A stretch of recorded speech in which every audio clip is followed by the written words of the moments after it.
कल नौका विहार में ठाकुर जी क्या सुख ले रहे थे। ये सब हमारे अधीन होके ठाकुर जी स्वीकार करते हैं। हम ठाकुर जी के अधीन नहीं है, ठाकुर जी हमारे अधीन हैं। बताओ कैसी कृपा लाल जी के। ऐसी अधीनता आप भी रखो ठाकुर जी के प्रति, जैसे लाल जी आपके अधीन वैसे आप भी रहो। और ठाकुर जी के अधीन होने का मतलब क्या है? ठाकुर जी के अधीन होने का अभिप्राय फिर जीवन में जो आवे, जैसी स्थिति परिस्थिति बने, सब स्वीकार करो। हम राजी हैं नाथ, जैसे आप हमें रखो, जहां ले चलोगे वहीं मैं चलूंगा, जहां नाथ रख दोगे वहीं मैं रहूंगा। भागवत में 2-3 जगह पर भक्तों के विषय में भगवान स्वयं कहते हैं कि मेरे भक्तों के लक्षण क्या है। कोई और कहे तो एक बार को ना भी सुने, स्वयं भगवान ही कह रहे हैं कि मेरे भक्त के लक्षण क्या है, तो सुनने चाहिए ना। तो आज हम उन्हीं भक्तों के लक्षणों पर थोड़ी चर्चा करते हैं। तब माता कपिल ने भगवान से पूछा कि भगवान आपकी आराधन करने वाले भक्तों के गुण बताइए, और फिर एक प्रश्न और किया कि उन गुणों में यह भी बताइए आपको कौन सा प्रिय है।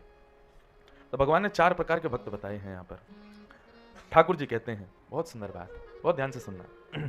मैया देवूती माता सामने बैठी, मां 4 प्रकार के मेरे भक्त हैं, तामस, राजस, सात्विक और चौथा है निर्गुण। इन चारों के लक्षण सुनिए और मुझे कौन सा प्रिय है वह भी सुनिए। सबसे पहले ठाकुर जी तामस भक्त का विषय बताते हैं। मां, पहले भक्त का नाम है तामसी भक्त, और वो भक्त कैसा होता है?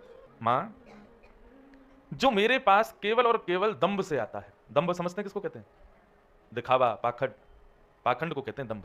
पाखंड मतलब विश्वनाथ मंदिर केवल इसलिए जा रहे हैं क्योंकि पड़ोसी भी गया है, क्योंकि रिश्तेदार भी गया है, तो उनको जाके हम दिखावें कि देखो हम भी आते हैं।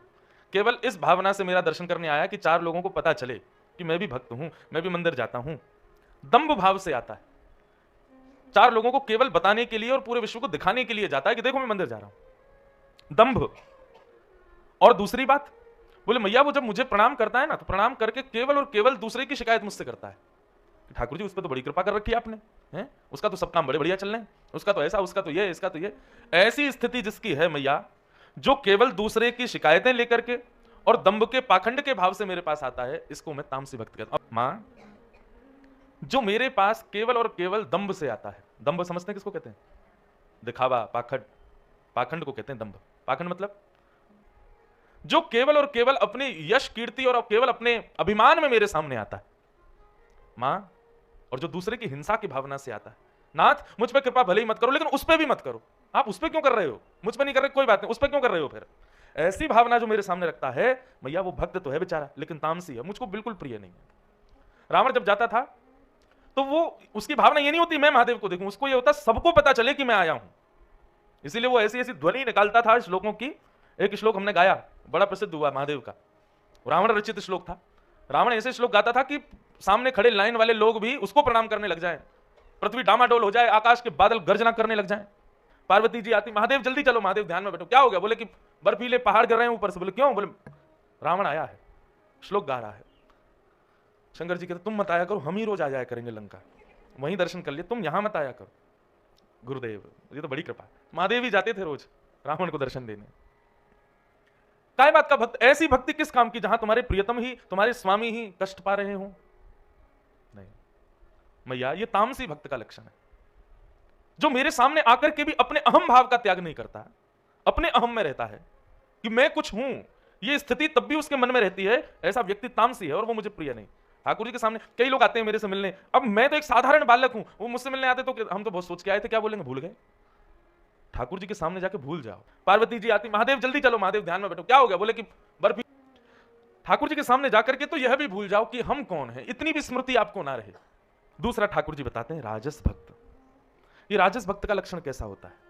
तो भगवान श्री कृष्ण कहते हैं मैया, जो केवल सांसारिक ऐश्वर्य की कामना से मेरे पास आता है, जिसको केवल सांसारिक संपत्ति चाहिए, ऐश्वर्य चाहिए, यश चाहिए, नाम चाहिए, कीर्ति चाहिए, केवल इन्हीं कारणों से जो मेरा दर्शन करता है मैया।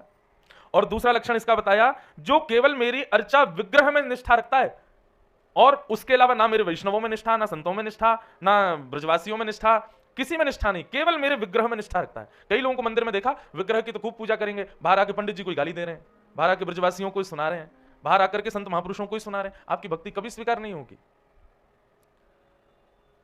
जो केवल सांसारिक संपत्ति की कामना करता है मेरे से, घर बन जाए, गाड़ी मिल जाए, ये हो जाए, वो हो जाए, मेरे ये काम रुके वो बन जाए।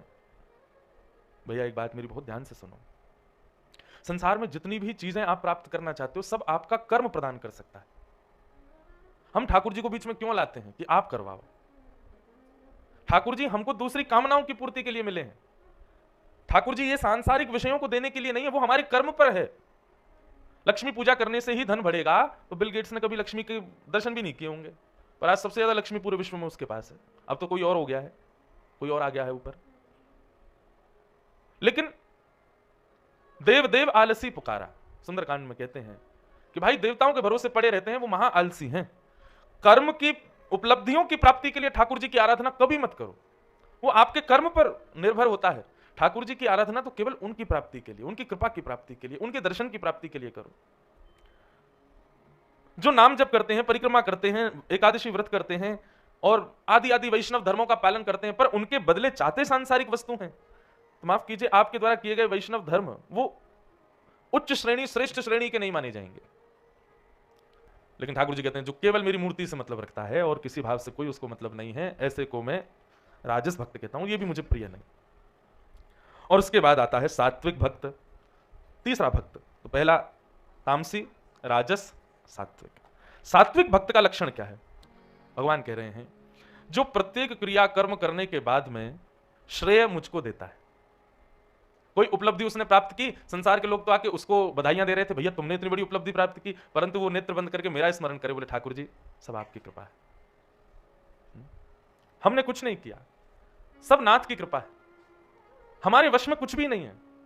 कोई उसकी योग्यताओं की प्रशंसा करे, उसके कर्म की प्रशंसा करे, उसके श्रेष्ठ भावों की प्रशंसा करे, वो हर स्थिति में केवल यही भाव रखता है कि नहीं, केवल कृपा है, मेरे पास तो ये योग्यता है ही नहीं, ठाकुर जी ने मुझ पर कृपा कर दी। तद अर्पणम, अपनी प्रत्येक क्रिया का अर्पण मेरे चरणों में कर दे।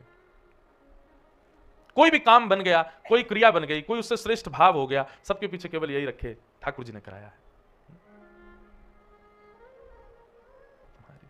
ठाकुर जी बड़े कृपालु, उनकी कृपा से ही हम सब क्रिया कर रहे हैं। मैं अपनी कथा करने के बाद में ये विचार करूं, मैंने कथा सुनाई और मेरी कथा से इनको इतना आनंद आया, मेरी बुद्धि से बड़ी मूर्खता कोई नहीं होगी कि मैं अपने ऊपर विचार करूं, मैंने कथा सुनाई ना।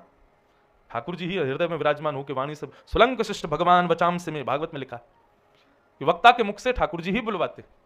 और एक और बात, आप सोचो कि आज की कथा तो मैंने बड़े भाव से सुनी, मेरे अंदर एक एक शब्द आ गया आप नहीं सुन रहे थे, श्री जी ही आपके हृदय में बैठ करके एक एक भाव को आपको सुनवा रही थी। वो चाहती थी कि आप सुनो और सुनकर के जीवन में लागू करो।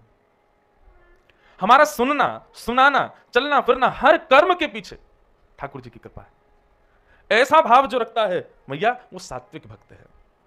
भगवान मैया बोली आपको वो प्रिय है? ठाकुर जी बोले हाँ प्रिय तो है, पर अति प्रिय नहीं है।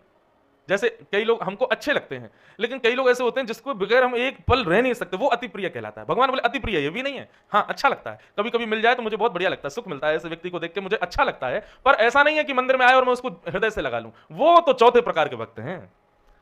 मैया बोली तो फिर तुरंत बताओ ये चौथा भक्त कौन सा है जिसको आप हृदय से लगाने के लिए लालायित रहते हो? तब ठाकुर जी बताते हैं निर्गुण भक्त। मैया ये निर्गुण भक्त कैसा होता है? जैसा मैंने एक दिन कुम्मन दास जी के लिए बताया था ना, उनका पुत्र मर गया और ये खबर सुनते ही मूर्छित हो गए।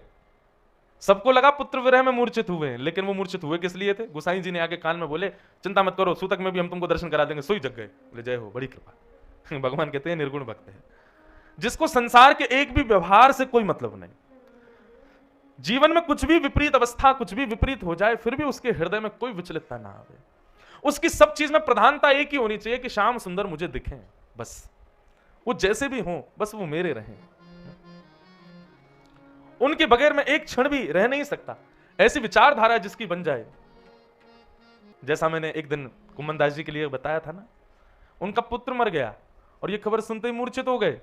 ठाकुर जी कह रहे हैं भैया उसको संसार से मतलब ही नहीं होता, उसका सर्वस्व में हूं।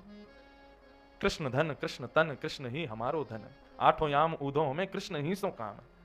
वो उठते भी इसीलिए कि हम कृष्ण को देखेंगे, वो सोते भी इसलिए कि कल पुनः उठ करके कृष्ण को देखना है, वो भोजन भी इसीलिए करते हैं कि कृष्ण प्रसाद है, वो श्वास भी इसलिए ले रहे हैं कि हमें वृंदावन जाना है, हमें शामा शाम के दर्शन करने हैं। अपनी प्रत्येक इंद्रिय को केवल मेरे लिए ही रखते हैं, इसके अलावा मेरे से अतिरिक्त उनकी और कोई इच्छा नहीं, कामना नहीं होती। मैया वो निर्गुण भक्त, और ये मुझे सबसे ज्यादा प्रिय है, ये मुझे सबसे ज्यादा प्रिय है।